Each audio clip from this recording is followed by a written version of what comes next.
bertemu kembali. Program pemulihan dan vaksinasi negara perlu menumpukan kepada sektor yang menjadi tunjang kepada ekonomi Malaysia. Ketua Ekonomi Pusat Penyelidikan Pasaran Buruh Masa Hadapan Perkesa Profesor Madya Dr. Muhammad Yusof Saari berkata, antaranya sektor pembuatan dan perkhidmatan yang disifatkan sebagai pemacu sektor-sektor lain di negara ini. Dr. Muhammad Yusof turut memberi contoh sektor makanan dan minuman yang menjadi subsektor strategik atau sektor kunci kepada pertumbuhan ekonomi negara.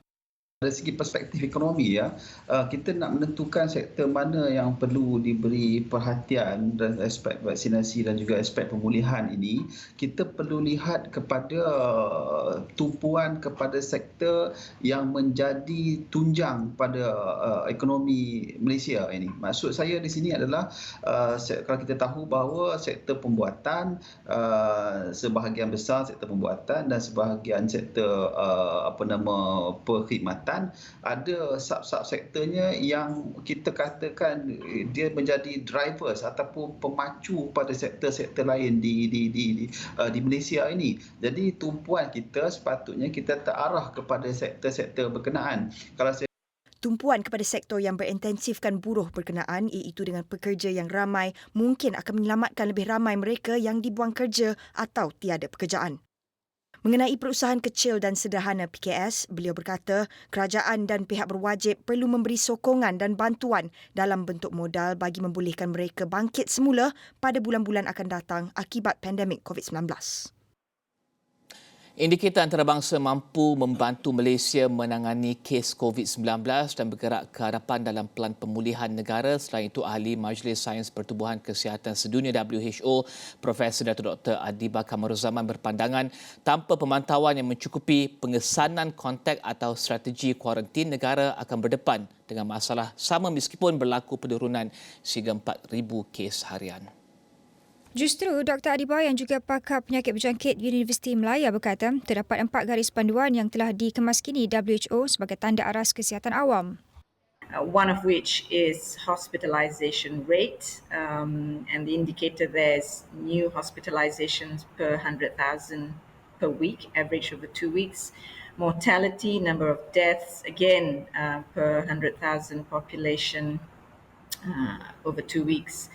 Case incidence, new cases over 100,000 population, and lastly, the test positivity rate. So these are the 4 domains and indicators, and if we look at it at the moment, Malaysia is at community transmission level 3 for case incidence as well as test positivity. So I think having sort of international benchmarks and indicators would be helpful. Kerajaan sebelum ini menetapkan nilai ambang bagi fasa kedua pelan pemulihan negara adalah penurunan kes harian COVID-19 bawah 4,000, penggunaan unit rawat terapi ICU tidak lagi di tahap kritikal selain 10% penduduk mendapat vaksinasi lengkap 2 dos. Dr. Adibah menambah penggunaan teknologi dalam pengesanan kontak juga boleh membantu negara memahami secara lebih jelas mengenai epidemiologi tempatan.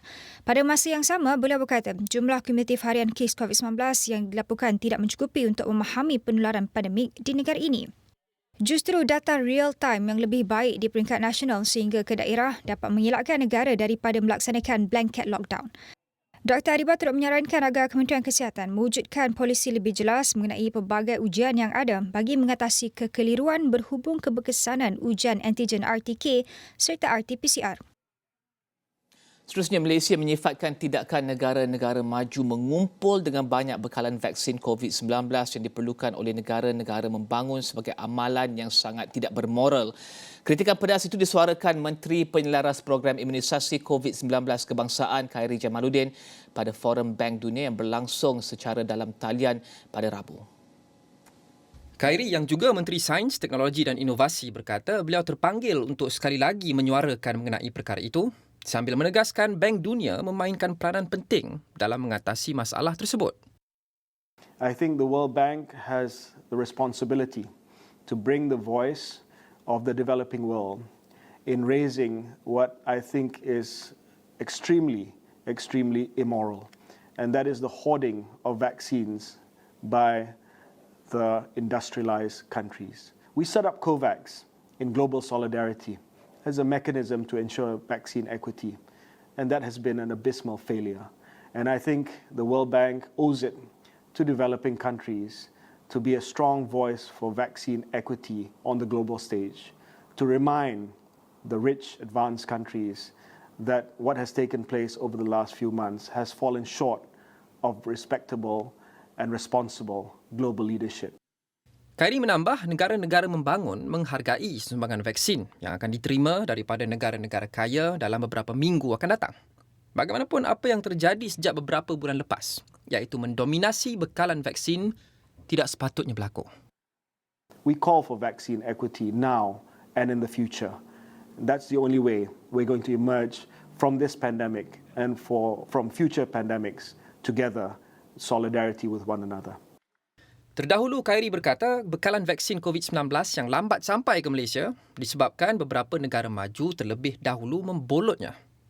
Tindakan negara maju itu, katanya, menyebabkan bekalan vaksin kepada kebanyakan negara di seluruh dunia, termasuk Malaysia, terjejas, sekaligus mengehadkan jumlah pemberian vaksin yang boleh diagihkan setiap hari. Dalam Pelan Pemulihan Negara bakal menyediakan strategi yang tuntas untuk Malaysia bangkit kembali dari impak pandemik COVID-19 menurut Menteri di Jabatan Perdana Menteri Bahagian Ekonomi Datuk Seri Mustafa Mohamed.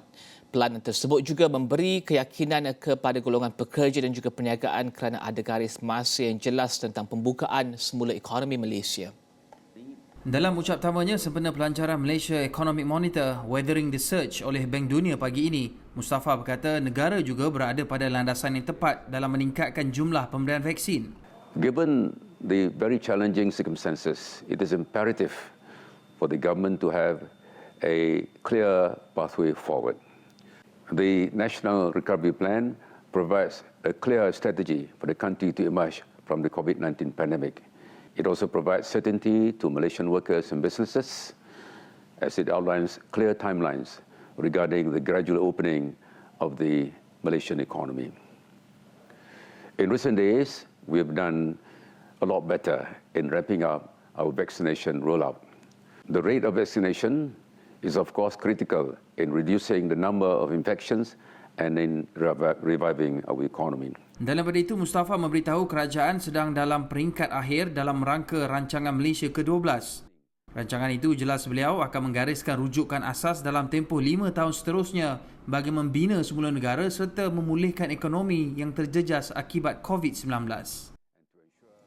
Dan mengulas selanjut, Datuk Seri Mustafa Mohamed berkata Malaysia dijangka mampu capai pemulihan ekonomi yang memberangsangkan pada suku keempat tahun ini. Namun tegasnya, pemulihan itu mampu dicapai jika langkah kerajaan dalam meningkatkan pemberian vaksin serta pematuhan SOP yang ketat oleh rakyat dapat dilakukan.